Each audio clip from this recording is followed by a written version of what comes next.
Welcome to the reality show. Of course, if you are regular viewers of this channel, you already know what we're going to be covering. But the angles from which we're going to be covering it today is we're going to talk about the Hamas attacks as they compare to 9/11. What are the similarities and differences in terms of what actually happened, how the reactions.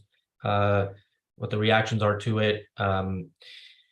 We are also potentially going to be talking about. Actually, you know what? Let's leave the potential topic to just in case we actually get to it, and then we can surprise our audience. But our first topic, and I know we are kind of dealing with a territory here that could be argued like it's anything from clickbaity to conspiratorial, and so hopefully in our discussion we can clarify that is not what we mean. But the title is, are we in World War III? And we will talk about why it is that we are asking that question. I'm joined by Amy Nasser, Seth Levine, and I believe Jax Schumann is joining us, although we can't see or hear her yet, but we will hopefully soon enough.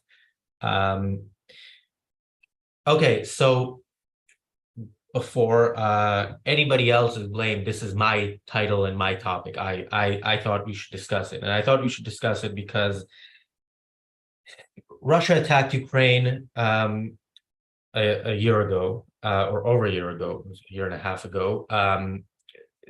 China has been flexing for a while before and since. This attack, we can look at it as some terrorist group getting lucky against Israel, but it is an Iranian attack, even if the Iranian government did not send the Iranian military. This is an attack by Iran. These countries, may not seem to have ideologically, be on the same page ideologically, but they do have something in common, which is they hate the West. They want to take down the West, and they are being successful in some of their operations. And there's a big question here. I think the West is still much stronger, but there's a big question of is the West actually prepared to properly fight against these enemies? And I don't like the answer that I'm seeing so far, but hopefully our panel has different answers and will be voices for optimism. Amy, you are usually a voice for optimism, so I'm going to go to you first. Hopefully you can tell us how we're just about to win this war in the next few days.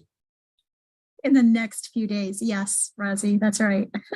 No, unfortunately, like you said, I think this is going to be, I don't think that Israel and the West have the moral righteousness and the moral fire that's needed to actually do this properly. They will draw it out, and that's a shame. But in the meantime, I think that there's a huge opportunity here, is in that more people now have seen the true colors of what Hamas is and what Islamists are, as death worshipers, as people who don't really care about their own people. They'd rather use them as human shields. They have been indoctrinated, which I think is a really important key concept here in American culture and maybe also British culture. And more people are understanding what cults are, like, for instance, what Scientology is. And, you can talk about Heaven's Gate and Jim Jones and all that stuff. But people are really starting to understand, I think, more and more that Hamas are not victims of Jewish people. They're victims of their own religious, violent cult.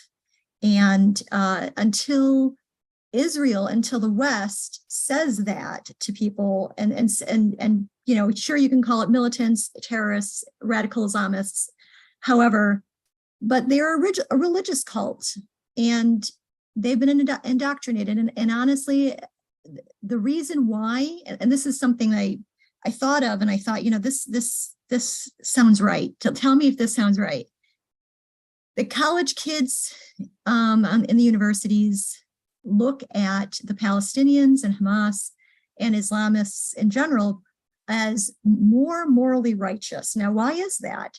And I think the answer here is because these people have been indoctrinated since they were young children.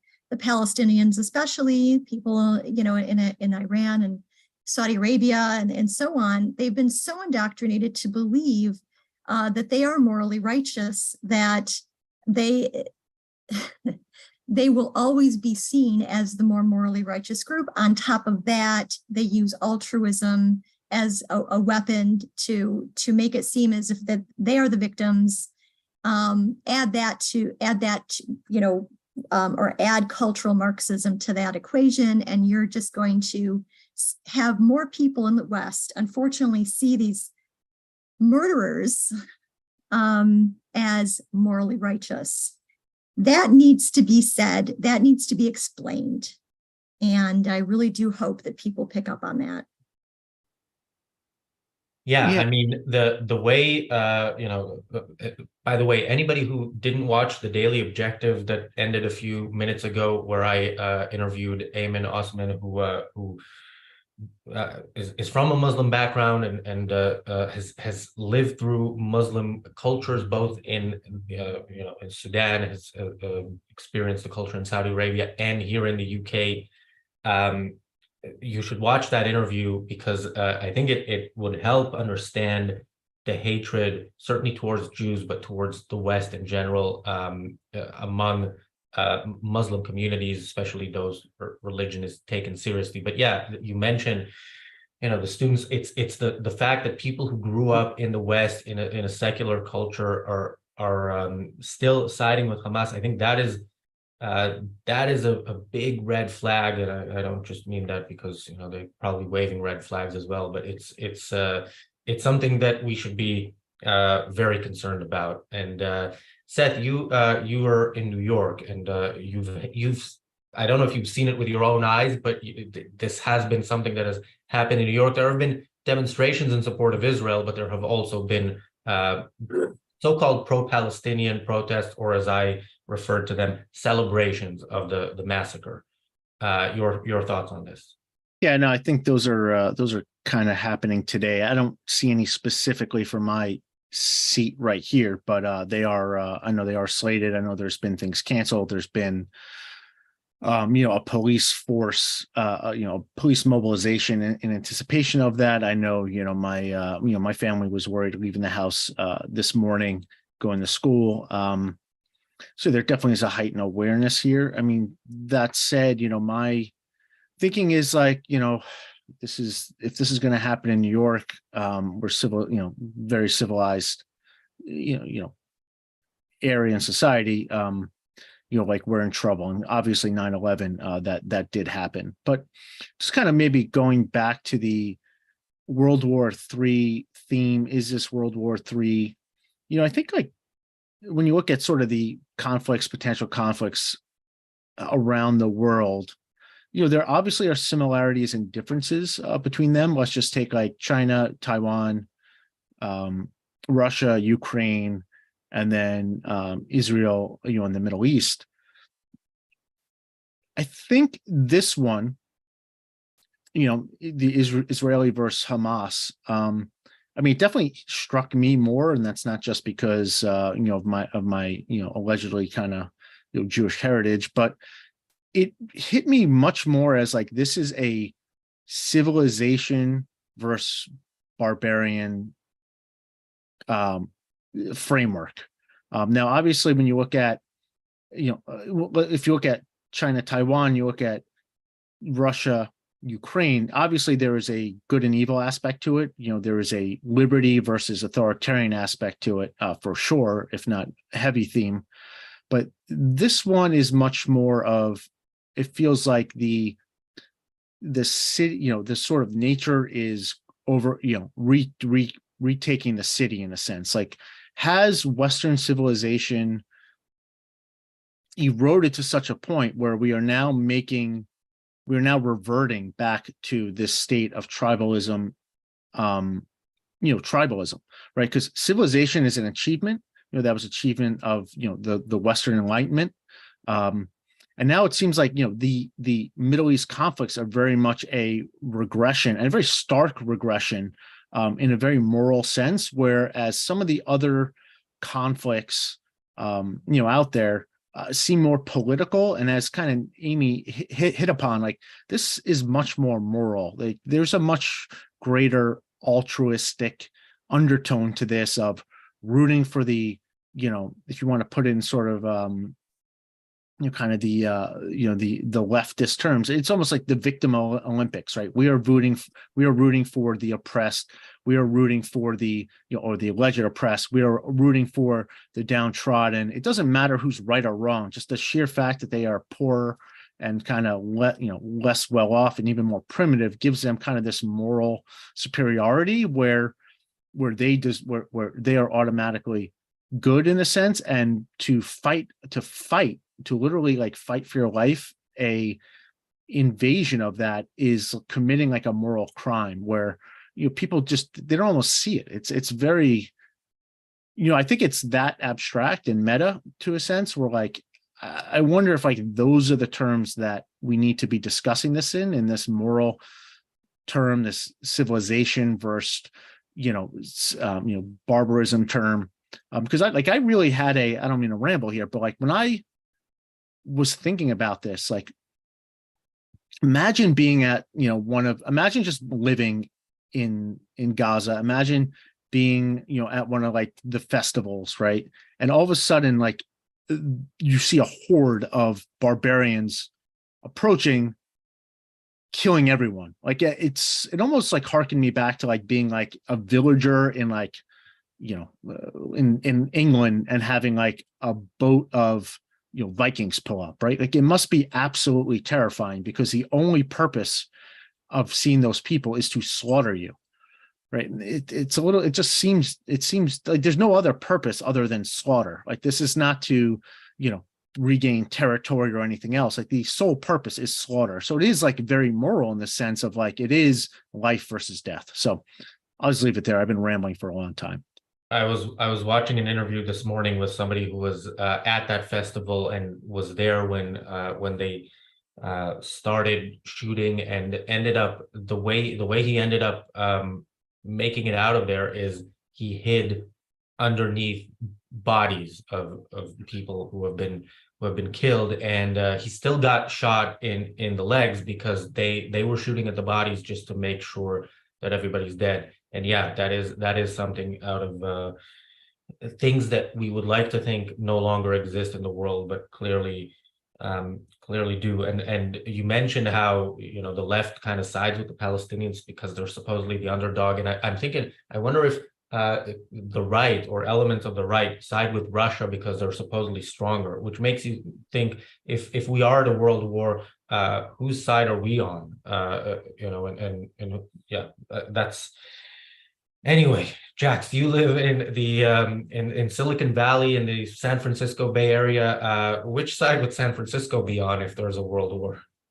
I can tell you for sure that San Francisco would be definitely side with Palestine. I've been meaning to, so I'm not in San Francisco proper, thank God. I grew up going to the city. I used to live just 20, 30 minutes outside it. I grew up going to the city at a time when you would get dressed up to go to the city. And it was a beautiful, beautiful city. And I've seen it just degenerate over the decades, much to my horror. And so I try not to go there as little as possible. But being in Silicon Valley is a bit different because we're still driven by money here, thank God. And a lot of the VCs are far more sympathetic to Israel than Palestine. I've been meaning to go by our city hall because usually that's the temperature. I can gauge what the city is feeling by seeing the protesters or demonstrations, but I purposely haven't because I just don't want to be depressed. I'm afraid of seeing. I'm afraid of seeing anti-Israeli demonstrations, but I probably should just drive by and see it. in terms of World War III, I think it's, you know, we never think it is, right? I mean, in World War II, Americans for the longest time called it the European War, right? And, you know, we never thought that we were going to be part of it. And we even, I say the royal we, I wasn't around at the time, but Americans knew that there was a lot of anti-Semitic sentiment going on, but that we kind of didn't see it as, well, that's really not our problem. And I think we even, like, to a certain extent, might have just been indifferent to it, maybe even supported it. But it's interesting. I come from a very specific background where, so I'm of German descent. I'm half German. My father is 100% German. He experienced World War II, living in what later became East Germany. He escaped through the Berlin airlift. He was maybe, I think he escaped East Germany when he was all of, maybe like somewhere between like 12 and 14 years old. And then they escaped to Brazil. And then that was the first time that he saw the Nuremberg trials. And he was, you know, his story is he was horrified by it. And so I was raised to be very accepting, right, of all cultures and to understand what the Jews went through in stark horror. And I'm very shocked at some of the reactions that I have seen in the United States of and I've been listening to this channel all week long. So I've been listening to all the commentary, and I guess I don't want to rehash what I've already heard, but I have input on it. So I'm just I'm still in a state of shock. The problem with World War III now is if it were World War III, I don't see how we couldn't avoid the nuclear option, and that's a little scary to me. Because we've got that capability now. We've got it. Russia has it. You know, I hope that Israel can respond with crushing force, but to what Amy was saying before, I don't think that they have the lack of altruism to be able to do it. I'll end it there so that, because I don't want to start rambling either.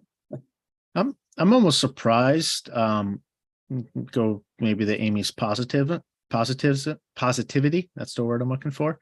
I'm almost surprised how much support there was for Israel in the beginning. Like, I kind of was operating under the state of civilization, especially you call it in the US, where, like, I thought there would be more opposite. I thought there would be less support for it than there actually, for Israel than there actually is. Like, there are actually people speaking out against people who are siding with Palestinians. And again, I don't want siding with Palestinians, people who are supporting Hamas in that sense, as saying, like, it's necessary, just happy about that.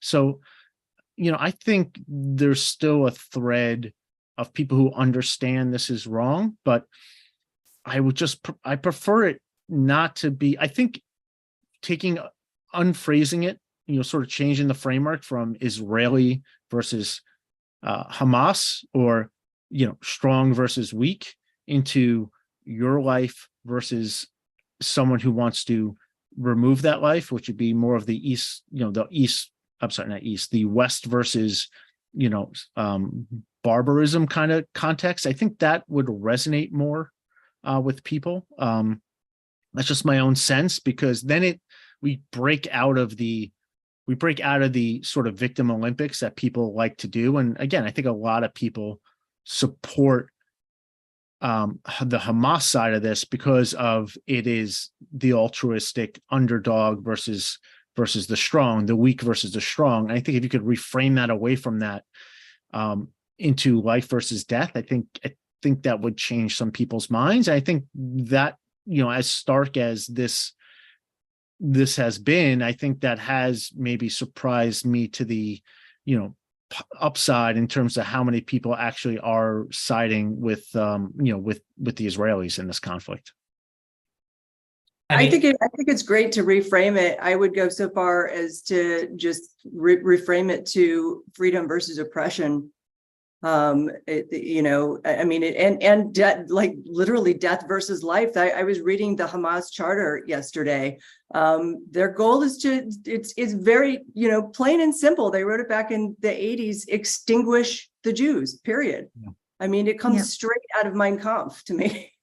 I don't think, I'm sorry to cut you off, Amy, just real quick. Like, I just don't think freedom versus oppression is strong enough. It's like, if you go back to kind of how Rand decided to tackle these issues, she always correctly identified, in my view, and it took me a while to see it, like the battlefront is not on politics, and freedom versus oppression is a political sort of, it's a political argument, and people don't care. People don't care about freedom per se. Like they don't, there's no deeper connection that make people really care about freedom. Like, we keep playing mouth service, but a lip service, but like, what do we say? Oh, democracy. But democracy is not liberty. You go back to, the ancient Greeks, like they had democracy and it turned it into tyranny, right? So I have an idea here. This is what I would advise, because there's going to have to be a big propaganda war going on here, and we're at the front.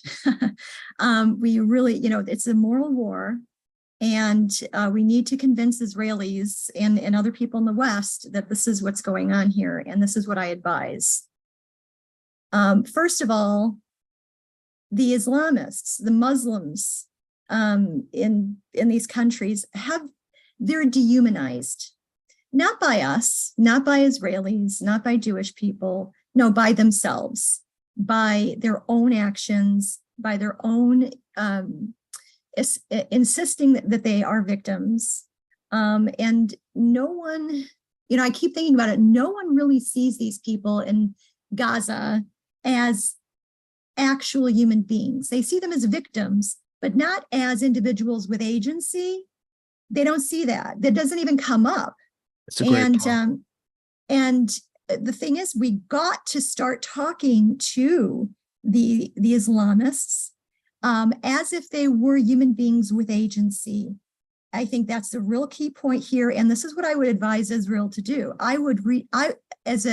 I were a leader if I were Benjamin Netanyahu, I would appeal to the women of Hamas, to the women of Iran, and I would say, I understand that you are living under the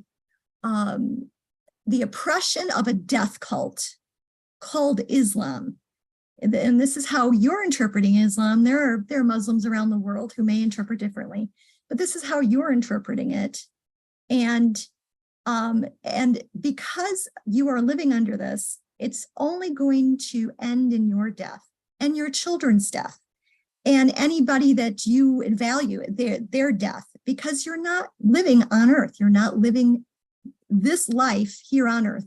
And what you need to do, Muslim women of Hamas, is you need to renounce the ways of your men. You need to tell them to stop killing Jews.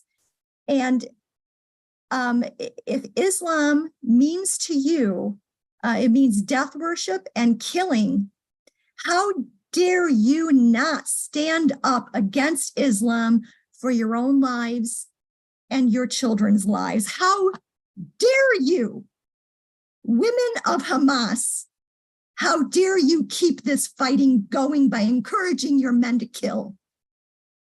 Anyway, that's how you do it.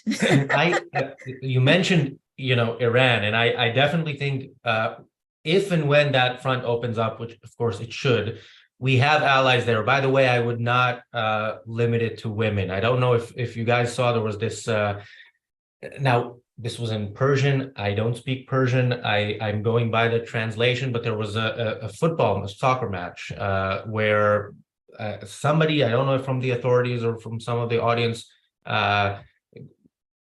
tried to like put a Palestinian flag, or sorry, a PLO flag. I don't know why I fall into the trap of calling it a flag of the Palestine Liberation Organization, which is a terrorist organization. And the audience, which was only men, I guess women aren't allowed in football matches, were chanting, "Take that Palestinian flag and shove it up your ass." And this is in Iran. They don't have free speech there. This is not a place where you can say something like that and not be afraid. So there were protests in Iran.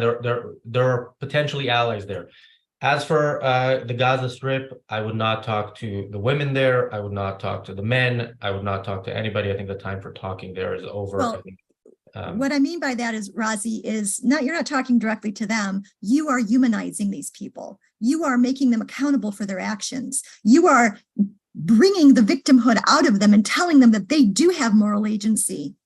So that's what you're doing. I agree that we should humanize them in the sense that we should hold them accountable. But the way to do that is to fight and destroy Gaza completely at this point. That too. Just a couple of very quick points. So, Jax, you mentioned that you don't go to City Hall because it's depressing to see those protests. And, you know, we had a meeting a few days ago. We're viewers of this channel. Will know that the our second channel, the Briefly Objective, which any of you who are not subscribed to should subscribe to. We're using that at the moment as part of what we do. We have short clips.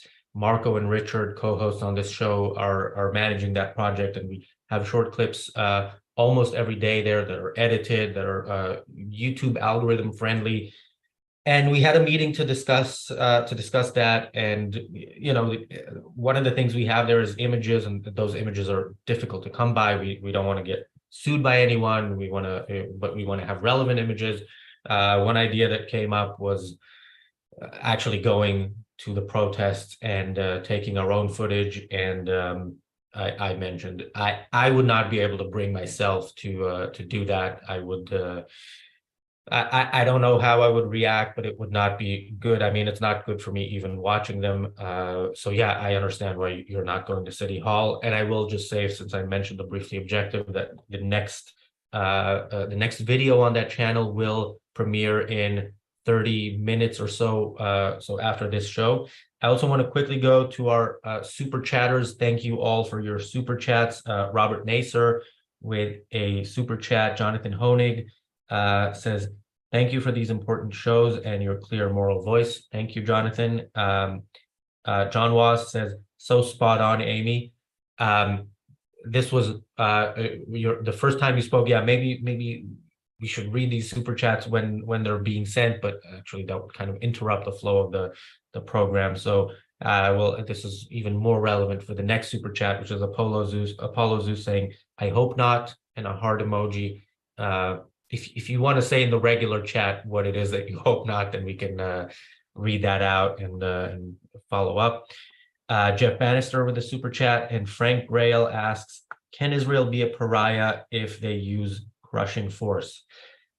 So, Frank, I don't know if you saw my interview with Ayn, but this is another opportunity to plug it. You should. It was on today's episode of the Daily Objective. We were talking about the fact that Israel absolutely, if it uses the kind of crushing force it should, absolutely risks facing sanctions. But if you are facing annihilation, you should use whatever force it takes to prevent that, and then live with the sanctions if that's what happens. And definitely Israel needs to be better in speaking up for itself and arguing its case, or at the very least, the official Israel Twitter account should retweet every episode of the Daily Objective or the reality show. If they can't do it themselves, we'll do that for them. But Israel should use crushing force, and the diplomatic consequences of it should be faced later on as they come. We haven't really spoken in the context of World War III about China and what potential dangers we have from there. Of course, there's North Korea as well. There are, if this actually becomes a global war, and of course, perhaps Arab countries joining the fight with Iran against Israel. Any thoughts on that, or any last words on this topic before we move on? I think it's there isn't enough. I just don't see there being a coalition of evil, as it were, between Iran, Islamic countries, and say China or North Korea. At this point, that's, it's no more World War III now than it was World War III after 9/11. Yeah, I think the way to prevent a World War III is, again, to put it into the moral terms as opposed to political terms. Because when it's in moral terms, it becomes much more clear who's the good guys and the bad guys are much clearer. It's no longer like, oh, the majority wants this or these, they no longer have like equal claims. Like take like Russia, where there's like, oh, well, Ukraine was part of Russia at some point, so we're just taking back what was taken from us. Like, no, this is, if you put in moral, if you put the Israeli-Hamas conflict, for too soft a word, in moral terms of this is like, good versus evil, and keep that, like Amy, what she said, Amy's point about moral agency, you keep the moral agency as the main focal point, it becomes much harder to support, to support Hamas and stay in the Western, part of the, reap the benefits and stay in the Western world. Like North Korea is not in the Western world. China, I think has a, for all their talk, like they definitely are, from what I can tell, less of a death cult than Hamas, less of a death cult than maybe Putin. Although I think there was a bit of a difference, but I don't think anyone really wants to step up and support, the killing of innocent people.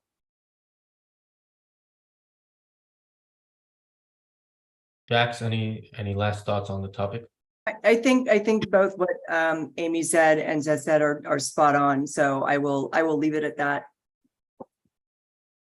We do have one more super chat on this. Equal to Reality says, would it be moral to Thanos snap Hamas out of existence, or would that be too kind? I hope one of you knows what that means. Thanos from the Avengers, Thanos who snapped his fingers and wiped out 50% of humanity all in one go.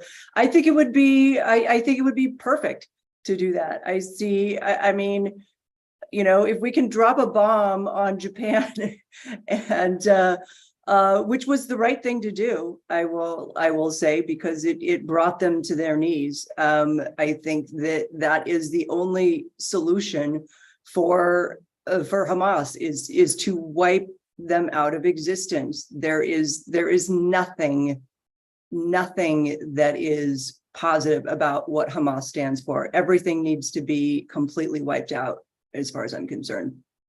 Yeah, I think you need to put and also like to elaborate on that, Jax, like even, going on, social media, you see people who are in favor of not killing anyone, right? Pacifists. So this, or something like that. And like, I certainly don't want to see people killed, in any sense, but, I actually think there's been a decent job of this done. Like, you got to put the blame for the deaths not on Israel killing the people in Gaza. Like without Hamas attacking Israel, none of those people die, right? If Israel were to lay down its weapons right now, more people would die, right? So it's, the perpetuation of the killing is Hamas. Thus, the only way to end the killing is to end the thing that is killing, which is Hamas. So, going back kind of the World War II, like the justification for dropping the atomic bomb was that it ends the killing. And it certainly did end the killing in World War II. It killed more for sure. And then, not that everything in life is a cost benefit analysis, but in a sense here, if you go and, let's say is Israel is successful in wiping out Hamas, then they are ending the killing, because it certainly is not Israel who's on the offensive killing people, on its own. It's the other way around. I'll say, sorry, go ahead, Dex. You go. I'll say thank you. First, okay, yes, overwhelming force. Use enough force for them to reconsider their metaphysical situation in life and make them consider the fact that, forget about wiping out the Jews, people, we're wiping you out. And this can be a fact, this is a fact, and you're going to feel it down to your bones. That's step one. Step two is to say, if you want to survive on the planet as Muslims, you must drop your religious cult beliefs in Islam. You must defang Islam and reform it, just like the Christians did. You must focus on your life on earth. Stop worshiping death. You must end your indoctrination of yourselves and your children and start living prosperous, this worldly lives like Americans and Israelis do. You better do it now. And then everything will be okay. There you are. Yeah, I think live your life is actually like the most powerful message, because what you were saying before, Amy, were like, a lot of these, people living in these places under these sort of philosophical frameworks, like you could take it, religious, you call it death cult or not, but are they really living life? And, no, they're not. Like these women live, in these oppressive regimes are not living their life, right? They, so the only way to actually live a life is to push back, to a large extent, they're already dead, in terms of like, not in terms of living and breathing, but what it terms to thrive as a human being. Jax, you had something to add, and then we'll move on. I was just going to say that I think it might have been something that Seth had brought up, or that Amy, and I can't remember which, but just something about the whole innocent victim idea, in terms of we look at like the people that are living in Gaza and the West Bank, and they're somewhat seen as innocent victims, mothers and children who didn't wage the war. But I will say, I was thinking about this the other day, if we elected a president who, and I'm not making any kind of weird parallel with Trump. I don't think that Trump was a complete and total fascist. But if we elected an actual fascist who had written a book that basically called for the extermination of a particular culture, whether it's Jews or Black people, if that became our president, I would flee the country. And I would get the hell out of my country, because there are two things would come to mind. One, I don't want to be in this country that does this to other people, that holds this ideology as the main ideology. And two, I'm going to get bombed, right? There's a war is going to come, and I don't want to be around when it happens. But if I couldn't get out of the country, I wouldn't see it as, oh, please don't, kill me. I'm an innocent victim in this. It's my responsibility to get the hell out of that country.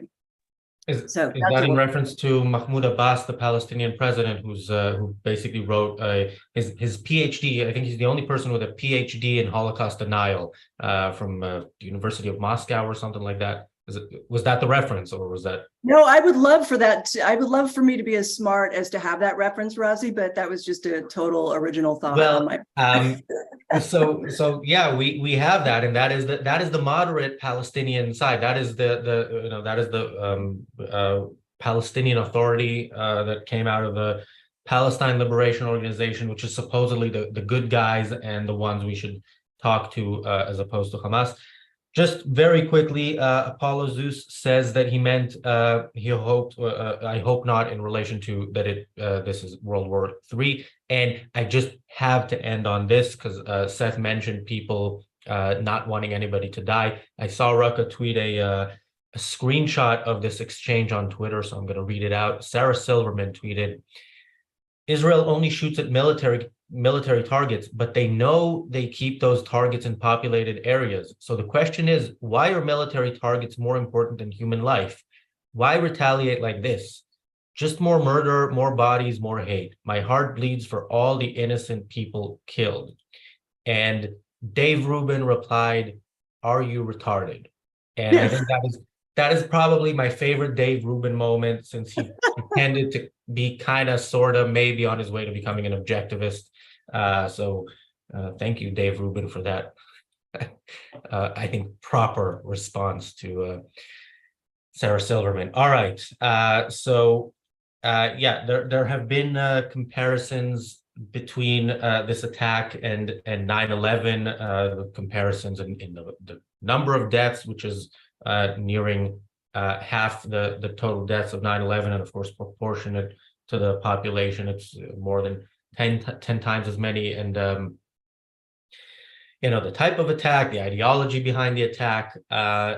We of course did this as well. Our episode on Sunday called this, the title was Israel's 9/11. I think we said that on the episode that we did a few hours after the attack started and while it was ongoing.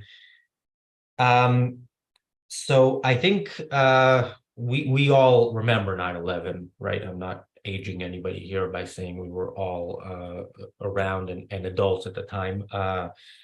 I remember I was a young adult who had already moved away from the left, but hadn't read Rand yet. Was kind of transitioning, and it was.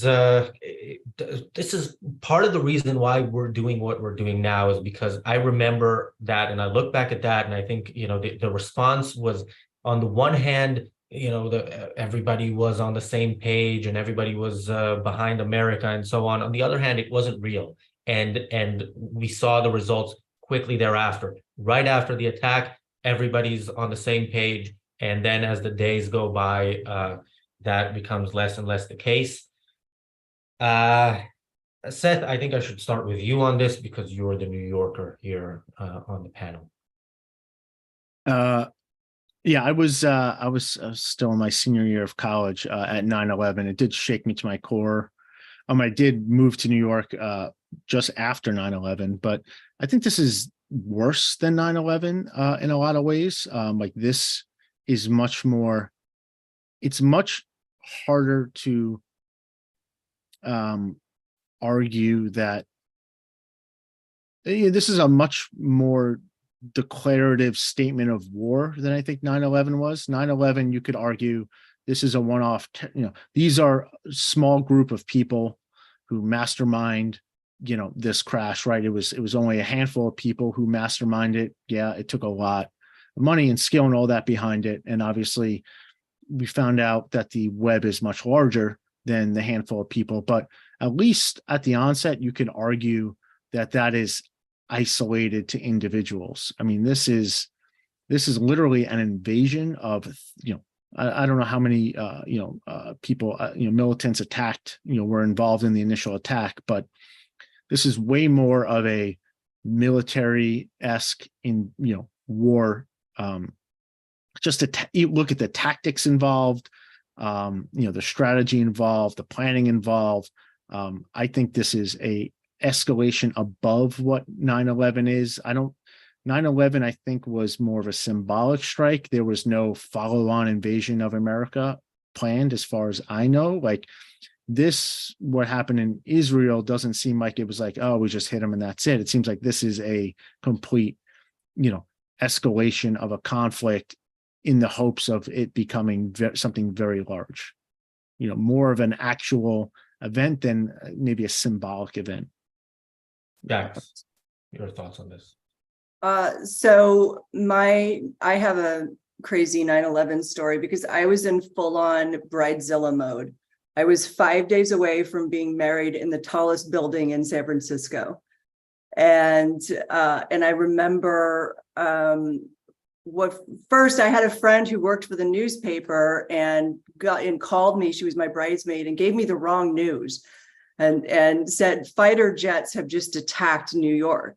which is different than terrorists have flown a plane into the side of buildings. But I remember my fiance at the time, like running to get the gun and like thinking we were just in full-on attack. And my first phone call was to my wedding coordinator asking if we could still get married in the building. And so I was in a completely, crazy state of mind. And then it all began to sink in. We still had the wedding. It was probably the most memorable party in the history of me being alive. Even though the marriage never worked out, we still look back at the wedding. And because there were people that flights had been canceled, there were people that took buses for 40 hours just to make it to our wedding. The #1 requested song was New York, New York. My father made as a German, as a freedom loving person, made an impassioned speech to everybody, and he's not a speech maker. But it was this amazing kind of, it was tragic, and yet it brought us all together at the same time. I agree with Seth that I think what happened in Israel was far worse. Now, I question, if Al-Qaeda had the capability to land a coordinated ground attack, would they have done the same kind of thing that Hamas did to the Israelis? I don't know. But what Hamas did was so particularly disgusting. We got targeted. Innocent people, obviously, in the United States got targeted. Buildings got targeted. Here, there were specific babies got beheaded. Women got raped, and I want to put an emphasis on this. I'm like about the rape, because that is a very deliberate thing that happens. That is a very specific thing, and you have to want it as a man, right? Like, we know that if men don't want to have sex, they're not having sex. You have to actually want it. You have to be aroused by it in order to actually perpetrate it. And that, to me, is particularly, this is medieval stuff. I mean, I'm reading an historical fiction right now that chronicles from the 1100s to the 1700s, the Catholics and the Protestants. And this is just medieval barbaric.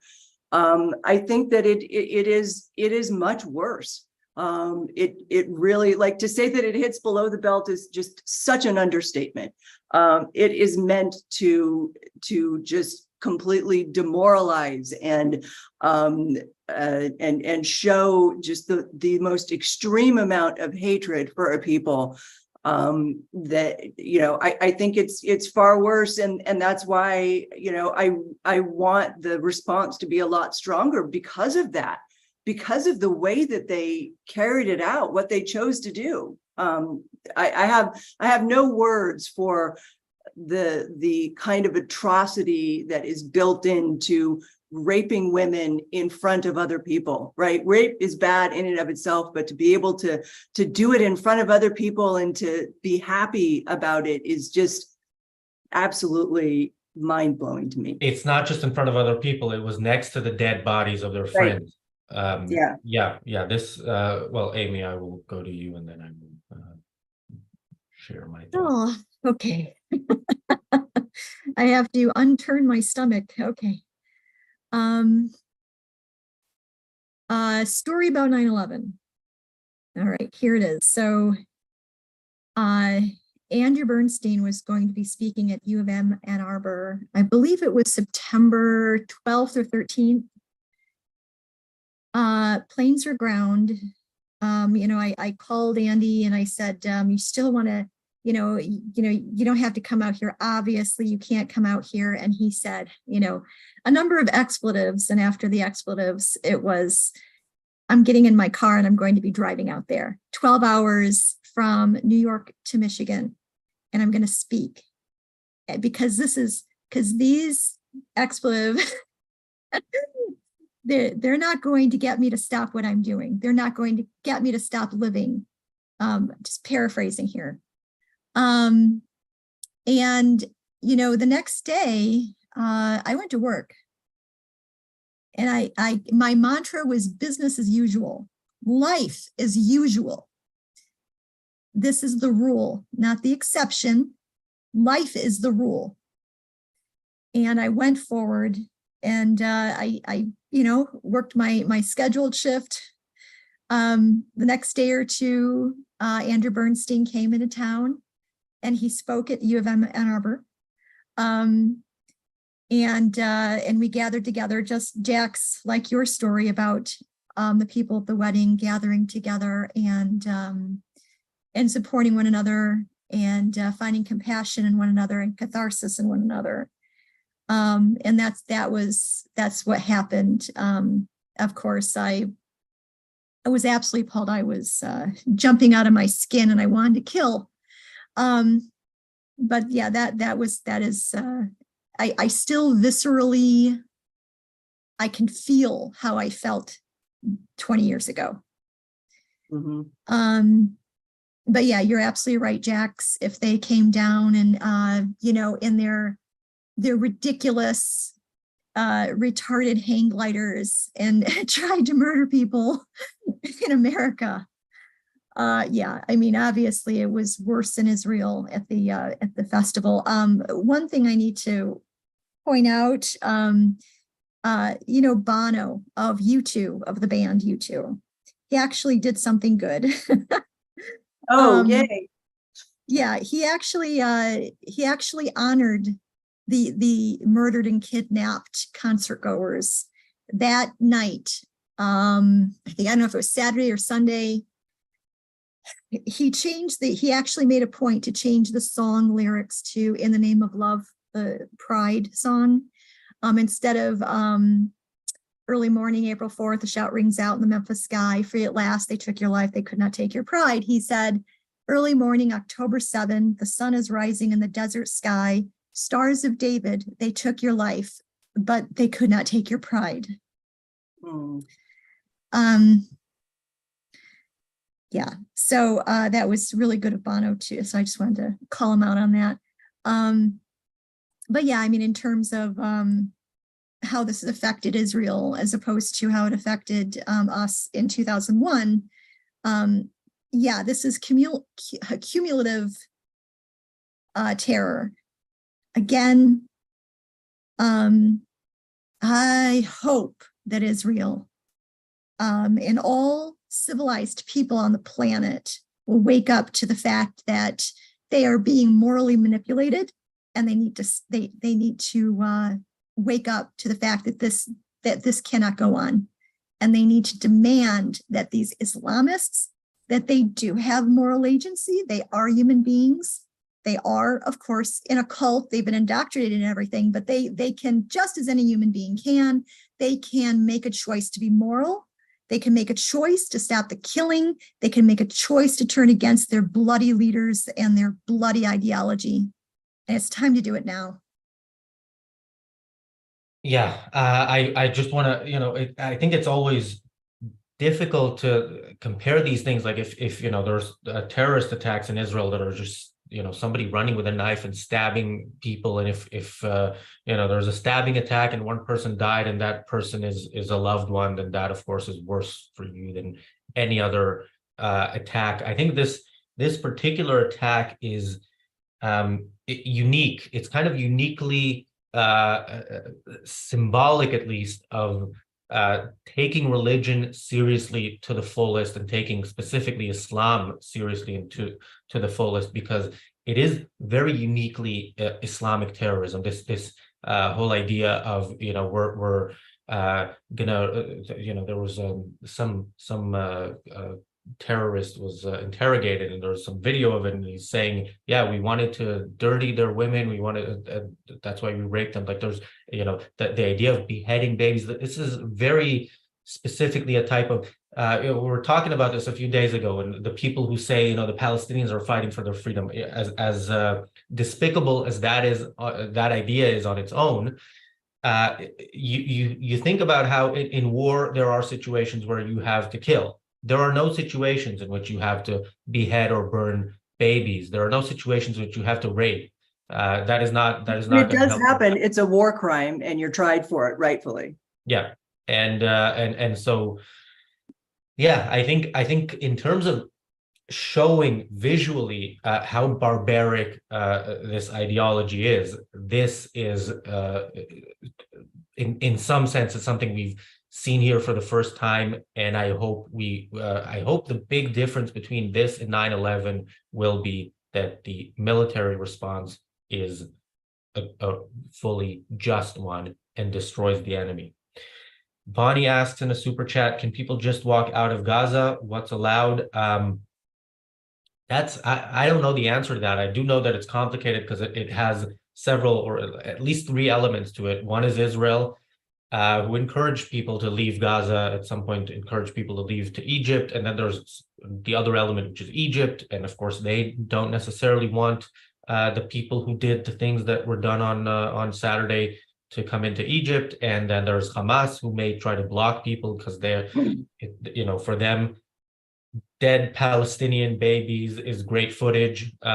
So, the deaths of Palestinians is not something Hamas tries to prevent. Let's put it mildly.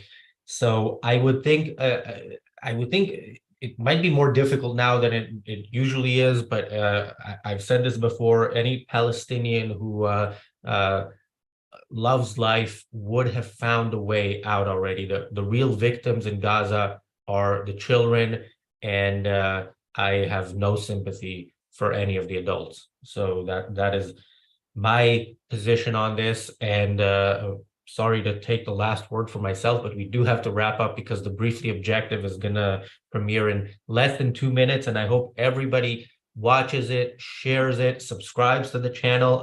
That is we will obviously keep doing long form content at least twice a day, every weekday, for as long as we are able to. And of course, additional shows on top of that once we are back to normal, so to speak.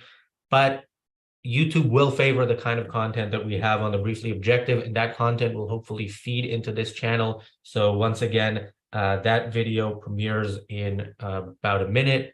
Please click on it, watch it, like it, share it, and subscribe to the channel. Thank you, everybody, for being with us today. I will be back with the Daily Objective tomorrow at the usually scheduled time of 5:30 p.m. UK time, 12:30 Eastern. And then on Sunday, we'll probably be at a different time. We'll let you know when that is.